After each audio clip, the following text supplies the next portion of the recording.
부모님이 그렇게 수련회 성경학교를 강조하셨기 때문에 어떤 일이 있어도 참석을 했었던 것 같습니다.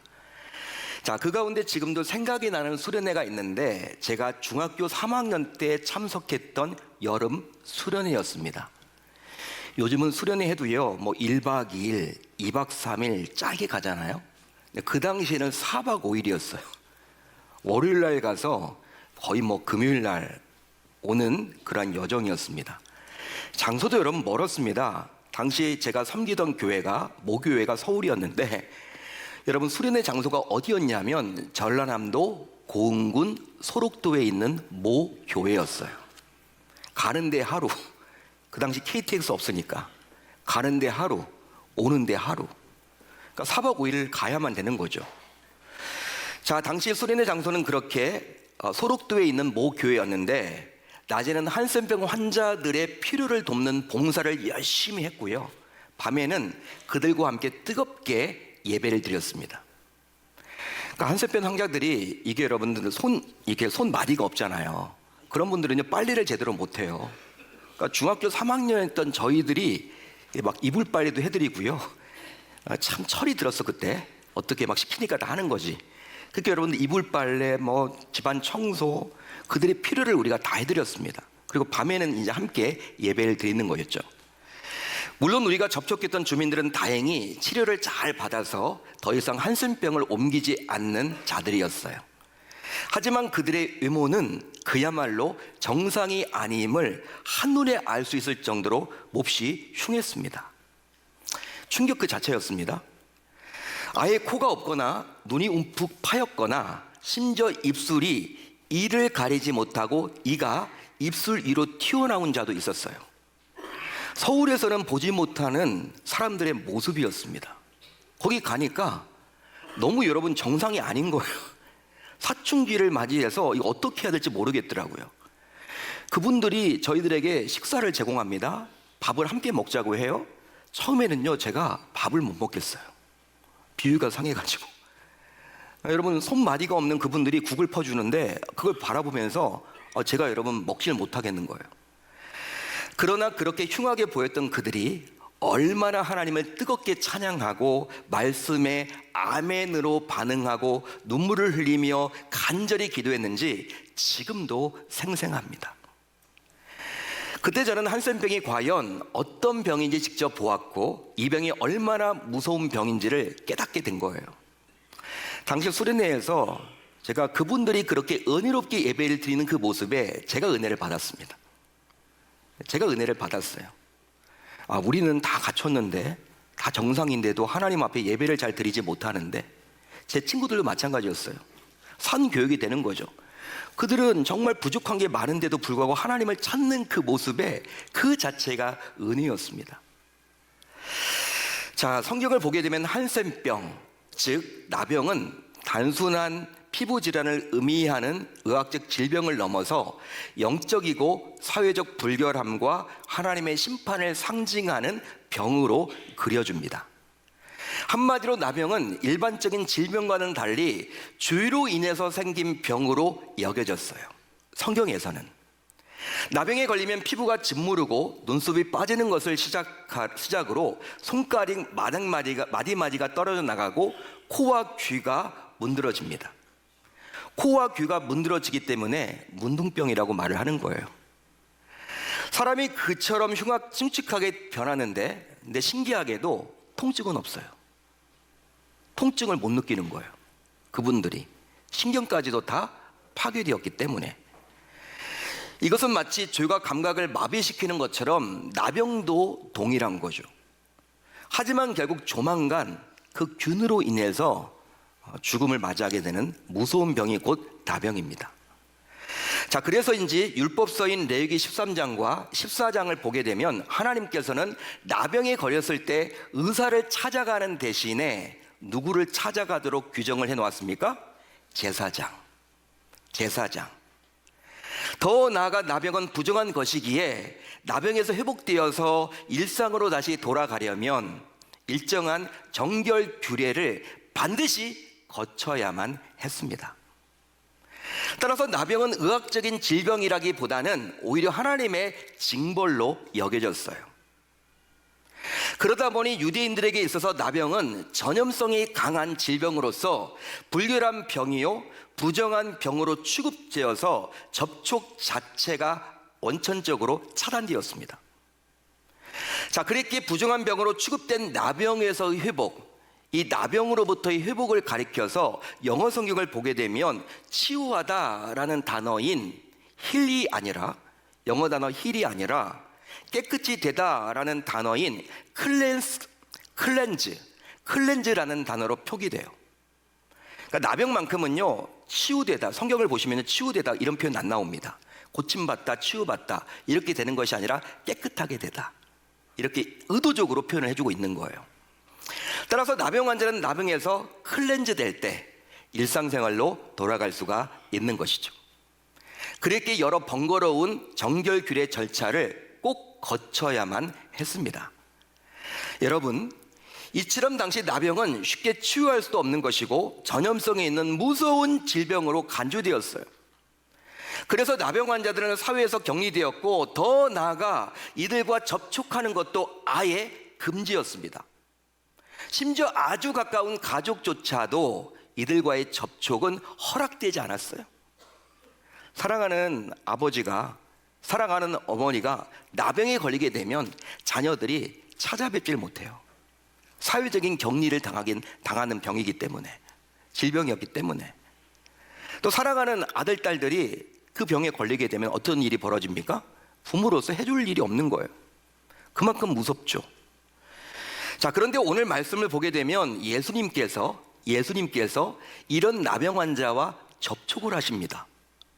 그것도 실수가 아니라 의도를 가지고 고의적으로 나병 환자에게 손을 대셨어요.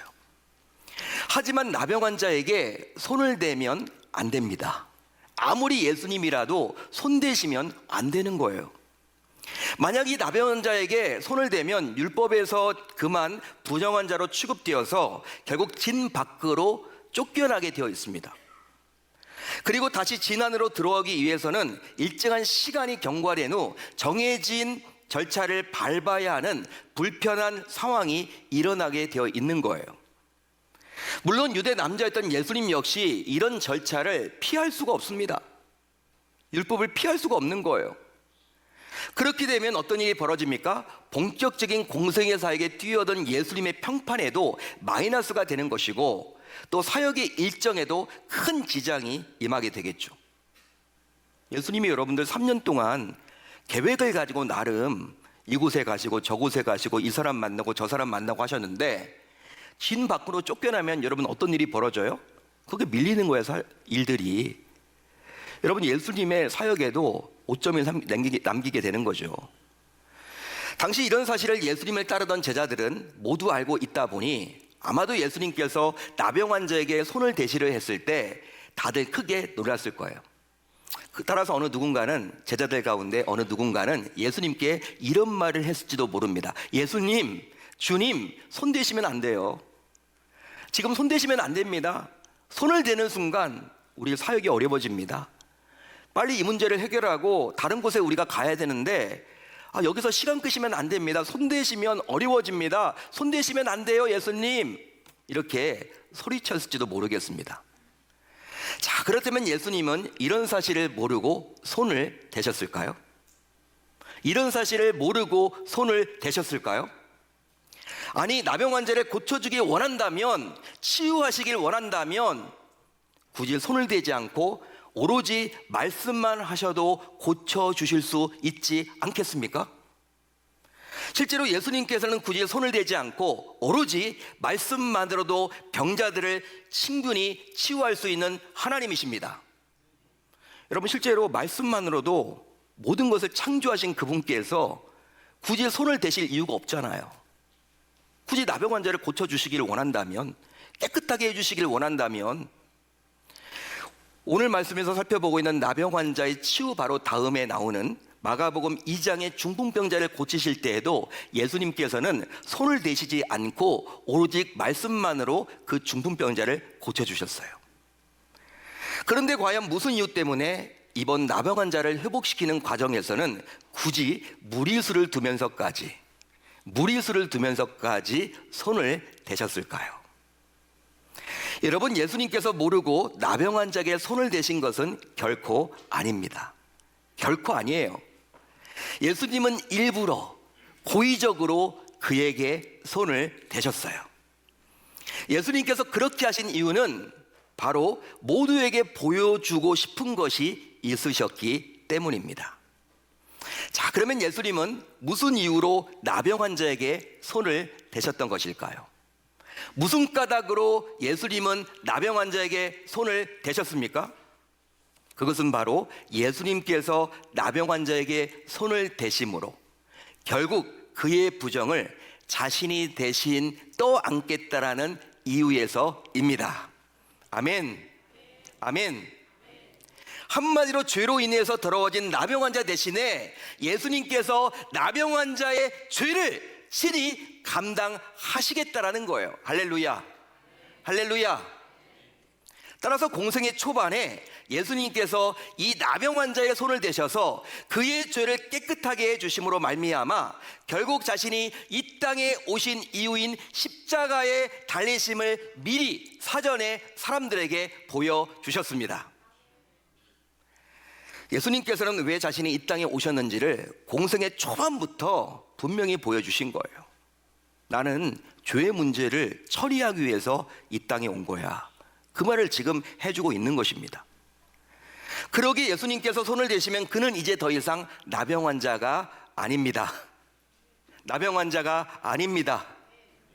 예수님의 손길이 닿는 순간 더 이상 나병 환자가 아니라 깨끗하게 되는 놀라운 역사가 일어나게 되어 있는 거예요. 그런즉 예수님은 이 나병 환자에게 손을 대시려고 그의 곁에 친히 찾아오셨습니다. 믿으시면 아멘. 여러분, 이제 좀 더 깊이 들어가서 살펴보겠습니다.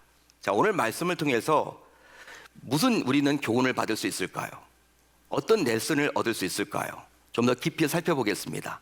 먼저 예수님께서 이 나병 환자에게 손을 대시면서까지 애정을 보인 것은 이 나병 환자의 믿음을 보셨기 때문입니다.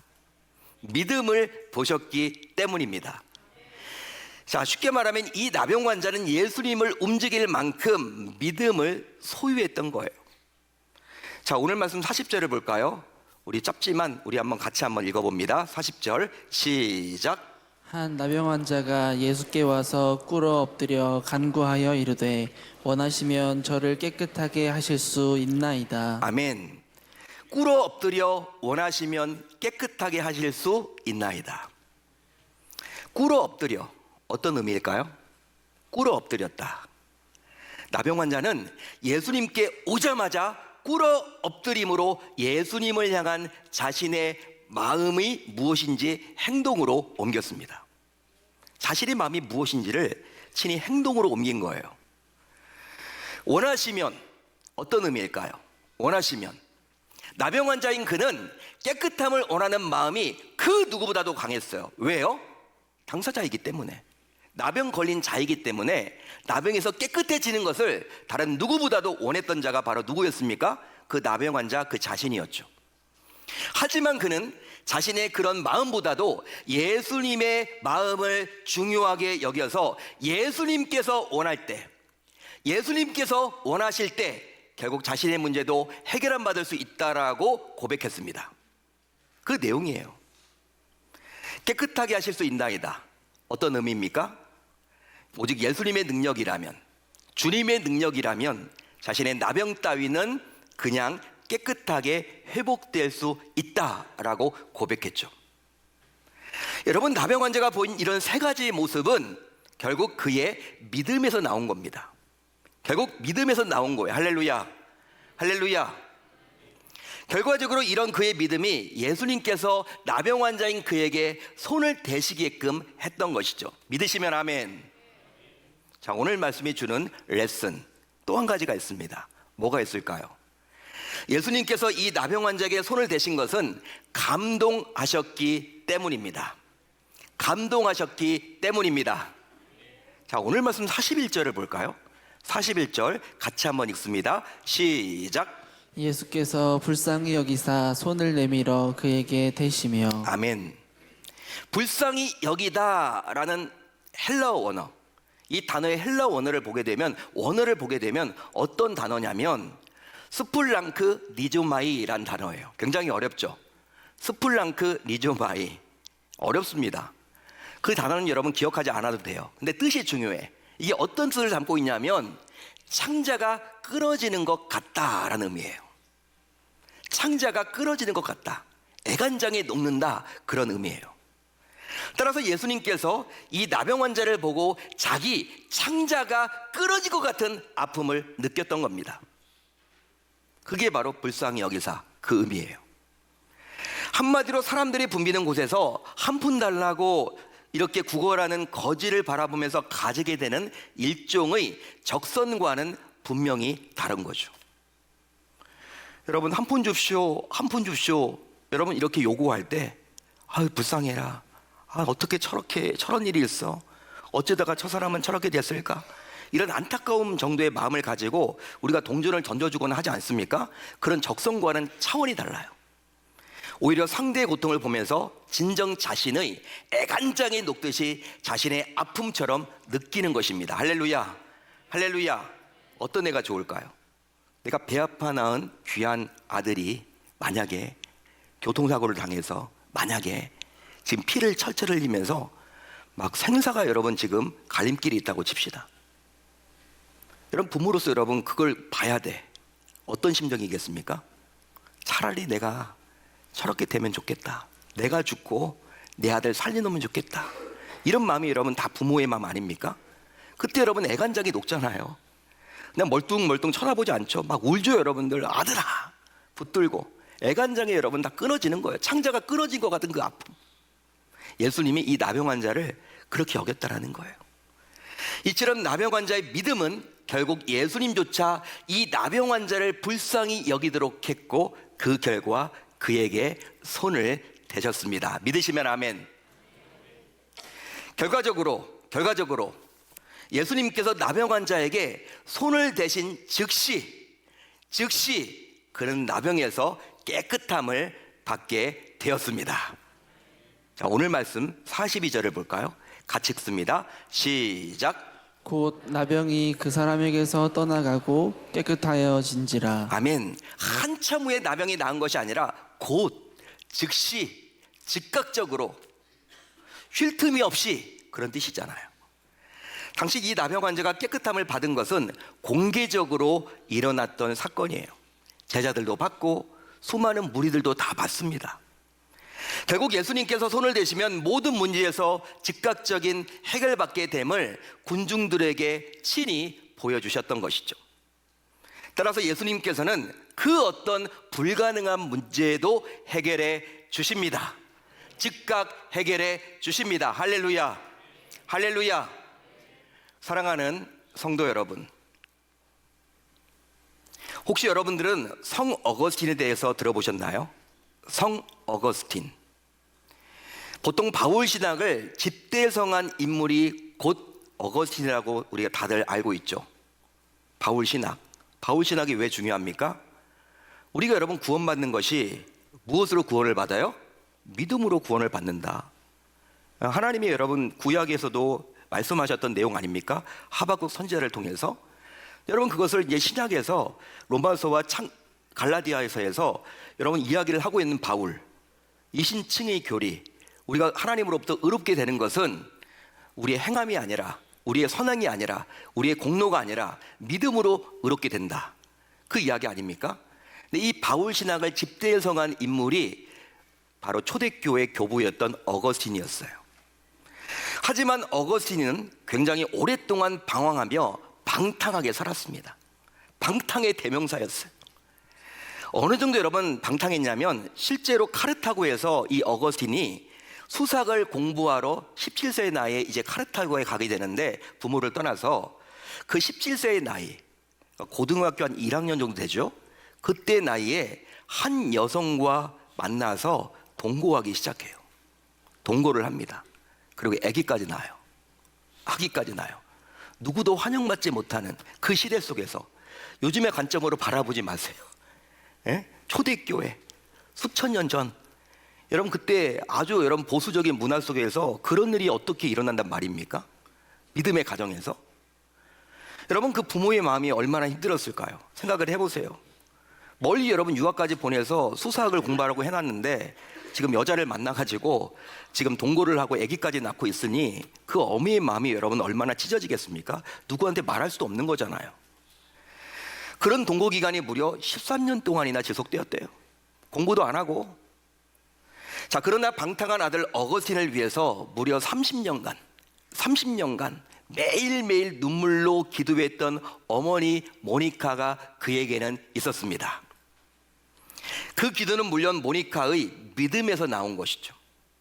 결국 이런 어머니 모니카의 믿음의 기도에 감동하셨던 하나님께서 어느 순간 어거스틴을 회심케 했습니다. 할렐루야, 할렐루야.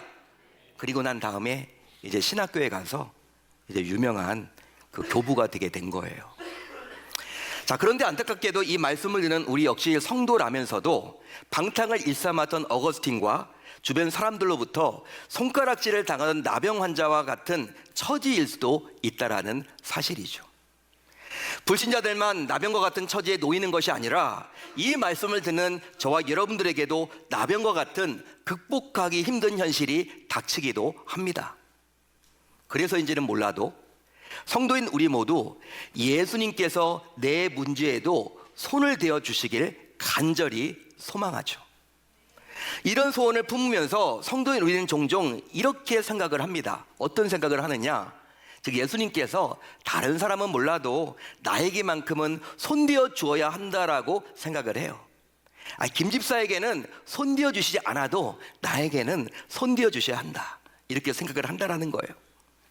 자, 그러다 보니 설령 자신은 아무런 노력도 하지 않으면서도 무조건 예수님께서 손대어 주시기를 바라죠. 그뿐만이 아니에요. 이런 다소 불편한 생각을 또 갖기도 하는데 어떤 생각이냐? 예수님은 아주 특별한 성도에게만 손을 대시고 자신은 예수님으로부터 철저하게 외면당했다라는 열등감을 가지고 살아가기도 해요. 그러다 보니 종종 헌금을 많이 하거나 사회적인 지위가 있거나 신앙적인 집안 내력이 있는 자들에게만 우리 주님께서 손을 대어 주신다라고 불평하기도 합니다. 그러면서 이들에 대한 이제 불편한 감정을 가지고 또 교회를 나오기도 한다는 거예요. 그게 바로 우리들의 모습 아닙니까? 하지만 분명한 것이 있는데 그것은 바로 성도인 우리 모두, 성도인 저와 여러분들 모두 예수님께서 반드시 손을 대 주셔야만 합니다. 예수님께서는 나병 환자에게 하셨던 이 말씀을 지금도 성도인 저와 여러분들에게 동일하게 해주고 있어요. 어떤 말을 해주고 있습니까? 그것은 바로 내가 원하노니 깨끗함을 받으라. 내가 원하노니 깨끗함을 받으라. 우리 주님이 나병 환자에게 선포를 해주셨는데 우리에게도 동일하게 말씀해 주세요. 따라서 이제 성도인 우리 모두 오늘 어떤 문제로 힘들어하든지 간에 설령 그 문제가 내가 지은 죄로 인해서 생겼더라도 내 믿음에 감동하신 예수님께서 즉시 해결해 주신다라는 사실을 기억해야 할 줄로 믿습니다. 여러분, 지금도 예수님께서는 어느 누군가에게 손을 대면 좋을지 찾고 계세요. 지금 이 시간 우리가 수백 명이 앉아서 예배를 드리던 이곳에 찾아오셔서 내가 누구에게 손을 대면 좋을지 지금 둘러보고 계십니다. 그리고 찾고 계십니다. 따라서 성도인 우리 모두 이제 다음과 같이 다짐하고 결단을 해 봅시다. 다음과 같이 다짐하고 결단을 해 봅시다. 뭘 다짐하고 결단을 하느냐? 그것은 바로 나의 믿음으로 예수님을 감동시켜 봅시다. 나의 믿음으로, 나의 진짜 믿음으로, 말과 행동으로 증명된 진짜 믿음으로 예수님을 감동케 해 봅시다. 그 결과 설령 내가 보기에는 해결받기가 불가능한 문제로 보이더라도 예수님의 손대심을 통해서 기적을 친히 맛보는 우리 계명의 모든 권속들이 다 되어야 할 줄 우리 주님의 이름으로 축원합니다. 그렇게 멋지게 11월을 출발하겠다라고 다짐하고 결단하는 저와 여러분들에게 하나님의 은혜와 평강을 주실 줄로 믿습니다.